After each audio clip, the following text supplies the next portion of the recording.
Assalamualaikum warahmatullahi wabarakatuh. Alhamdulillah, segala puji bagi Allah teman-teman semuanya. Salawat beserta salam senantiasa terlimpahkan kepada Nabi besar Muhammad Sallallahu Alaihi Wasallam. Nah teman-teman semuanya, gimana nih kabar teman-teman? Semoga kita selalu sehat dan bersemangat ya menjalani aktivitas sehari-hari. Dan tentunya nih teman-teman semuanya, semoga kita selalu dalam lindungan Allah Subhanahu wa Ta'ala. Amin amin ya rabbal alamin. Baik teman-teman semuanya, kali ini adalah episode spesial nih, yang dimana kita kedatangan tamu spesial Bapak Asrin SAG.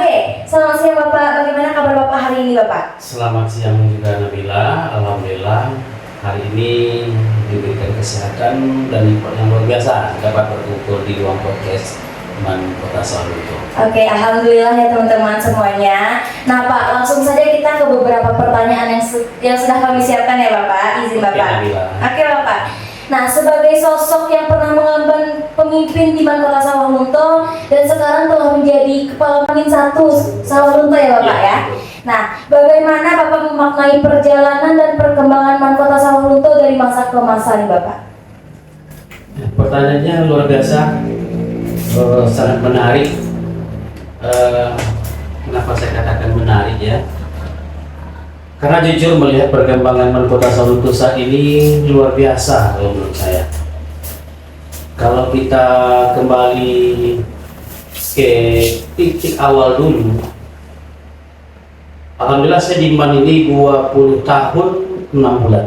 20 tahun 6 bulan itu diawali tahun 2005. Ketika melihat Kota Sawalunto ini bukan menjadi pilihan pertama dan juga bukan pilihan kedua, tapi adalah tempat pelarian di mana siswa-siswa baru itu tidak diterima di sekolah-sekolah favorit. Contohnya SMA 1, SMA 2, SMK, barulah mereka datang ke MAN.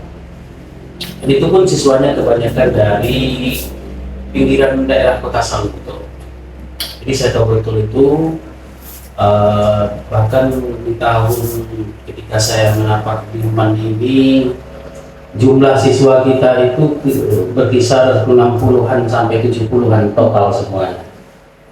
Nah, alhamdulillah berkat kegigihan dari perjuangan seluruh elemen yang ada di MAN ini, mulai kepala, wakil sampai ke guru-guru, itu alhamdulillah MAN Kota Sawalunto berangsur-angsur dari tahun ke tahun jumlah siswanya terus bertambah. Banyak program-program yang sudah dilakukan mulai dari zaman kepemimpinan Bapak Kepala MAN Kota Sawalunto Pak Samsul Bahri, ya, banyak inovasi-inovasi yang dilakukan bagaimana kita bisa membawa siswa-siswa baru, terkhusus anak-anak Sawalunto ke MAN. Terus sampai ke Bapak Jurnalis, Kepala MAN waktu itu, Pak Erdinal, dan Pak Yustar. Dan alhamdulillah di Pak Yustar ini, masa Pak Yustar ini jumlah kita sangat signifikan bertambahnya.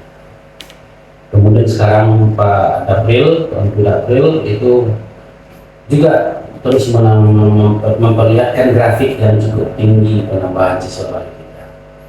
Nah, semua ini terjadi tentu mulai dari program yang kita susun, kemudian inovasi-inovasi, bagaimana kita bisa menciptakan murid-murid atau siswa-siswa yang berkualitas, yang selalu berinovasi, kemudian berprestasi. Yang dihauskan oleh siswa-siswa MAN Kota Sawalunto, siswa-siswa di Sawalunto, itu sebenarnya bagaimana mereka bisa mengaplikasikan hobi bakat mereka itu. Jadi belajar itu memang penting, tapi untuk tempat mereka mengasah potensi-potensi itu yang sangat-sangat penting. Nah, ini menurut saya ini luar biasa perkembangan Sawalunto dari tahun ke tahun. Selama 20 tahun 6 bulan saya di sini, luar biasa. Saya tidak terbayangkan dulunya akan menjadi sebuah madrasah yang besar di Kota Sawalunto. Nah, ini mungkin untuk jawaban dari pertanyaan pertama. Oke, Bapak. Ya. Selanjutnya nih Pak, menurut Bapak nih, nilai atau budaya apa yang menjadi ciri khas Kota Sawalunto dalam mengembangkan prestasi peserta didiknya dalam bidang akademik maupun non-akademik Bapak? Ya, seperti yang Bapak sampaikan tadi. Yang pertama, jangan lupakan budaya madrasah kita. Budaya madrasah kita ini menjadi titik awal kita untuk terus bertahan, bahkan untuk maju ke depan. Siswa madrasah tentu harus berbudaya yang religius, ya, religi, seperti berpakaian, bertutur kata, dan sebagainya. Kemudian budaya untuk berprestasi. Bagaimana kita bisa Kota Sawalunto, ini termasuk madrasah-madrasah yang ada di Sawalunto, membudayakan bahwa prestasi itu adalah hal-hal yang sangat penting. Bukan hanya masalah akademik, tapi berprestasi ini itu merupakan hal yang sangat signifikan untuk memajukan madrasah. Ibaratnya kalau sebuah madrasah, sekolah atau lembaga-lembaga lain, kalau hanya sekedar akademik saja itu belum dikatakan berprestasi. Jadi untuk itu madrasah harus memiliki budaya prestasi tersebut. Ya. Nah, kemudian budaya apa lagi? Budaya inovasi. Ya, inovasi ini luar biasa di Kota Sawalunto. Ya, pemberitaan, sosialisasi di sosial media, ya, tanpa menggalakkan humas ini, orang luar tidak akan tahu tentang kemajuan kita. Orang luar tidak akan tahu, makanya harus apapun prestasi kita kalau tidak di-share di sosial media, itu orang luar tidak akan tahu kemajuan kita. Dan inilah salah satu titik tolak di mana sangat pentingnya wakar humas. Alhamdulillah penunjukan itu memang saya tidak salah lihat, Pak Hen orang yang tepat. Luar biasa. Satu hari itu terkadang saya lihat ada 5-10 berita baik di grup WA, ya, grup WA maupun di sosial media, TikTok, IG, Facebook, saya pantau semuanya. Nah, tambah lagi ini podcast, ya, ini luar biasa, ya. Di samping budaya inovasi tadi, ajang podcast ini juga melatih seperti anak-anak Nabila, ya, ini melatih jiwa-jiwa keterampilan dalam menjadi seorang reporter, ya, dan sebagainya. Keterampilan itu tidak kita dapatkan kalau hanya kita mengandalkan akademik saja. Jadi memang budaya inovasi ini alhamdulillah sangat penting. Nah, dan terbukti ini dengan adanya podcast Iman ini, ya, ini sebuah inovasi penting. Oke Pak. Nah, selama Bapak mengabdi di Kota Sawalunto nih, pengalaman apa yang paling berkesan bagi Bapak saat mendidik generasi muda pada saat itu Bapak? Iya, banyak sekali hal-hal yang berkesan di sini. Karena bilang, kenapa 20 tahun 6 bulan itu kalau dihitung bulan berapa ya? Kalau kita hitung harinya juga berapa, apalagi jamnya. Ini luar biasa, sangat-sangat banyak kesan-kesan yang Bapak dapatkan di sini. Apalagi Bapak di sini sebagai tenaga pengajar pendidik guru bahasa Arab, ya. Wah, ini luar biasa. Orang dulu takutnya ke MAN itu kan, coba Bapak tanya Nabila. Nabila awalnya masuk ke MAN ini ada hal yang meragukan, yang menakutkan atau bagaimana?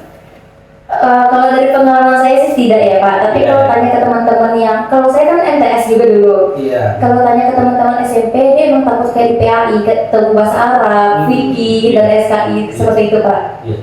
Jadi itulah yang bilang. Jadi kenangan yang paling yang paling berkesan itu bagaimana kita di awal-awal pertemuan itu, murid-murid baru itu terkadang mereka melihat kita itu sama melihat hal-hal yang menakutkan kayak hantu gitu. Iya. Tapi alhamdulillah berkat kita di dalam kelas bisa menyesuaikan bagaimana membuat ketakutan mereka itu menjadi sebuah kegembiraan, sebuah kebanggaan. Bayangkan kalau seandainya anak bapak semua, bapak sampaikan seperti itu ya. Kalau anak bapak semuanya sekolah di Mali belajar bahasa Arab, minimal bacaan sholat anak bapak itu betul fasih, itu sudah minimal itu, dan itu manfaatnya sangat luar biasa. Nah, berbeda sekolah dengan sekolah di sekolah umum gitu bapak kan itu. Memang tidak belajar bahasa Arab, PFI-nya pun cuma 2 jam kan. Nah, tentu sangat dangkal sekali pemahaman dia tentang agama. Jadi sangat untung kita anak semuanya belajar bahasa Arab itu minimal kita tahu salah benar bacaan kita dalam sholat, karena itu sebuah kewajiban bagi kita. Nah, dan banyak lagi kenang-kenangan yang bapak bapak alami ketika bapak di Mali ini ya.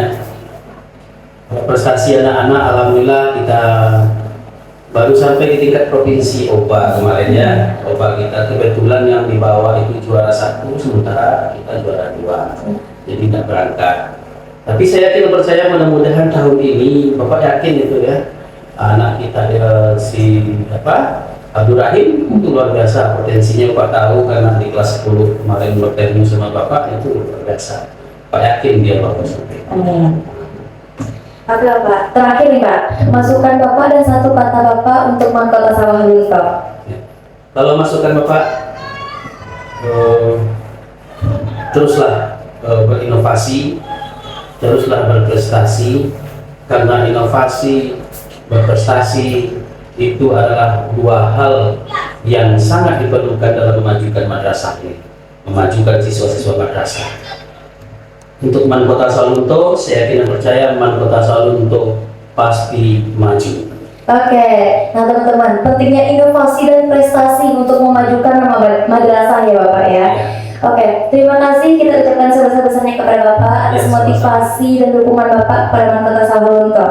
Baik teman-teman semuanya, sekian podcast kita hari ini. Jangan lupa nonton episode selanjutnya. Saya Nabila Yumi, mohon undur diri. Assalamualaikum.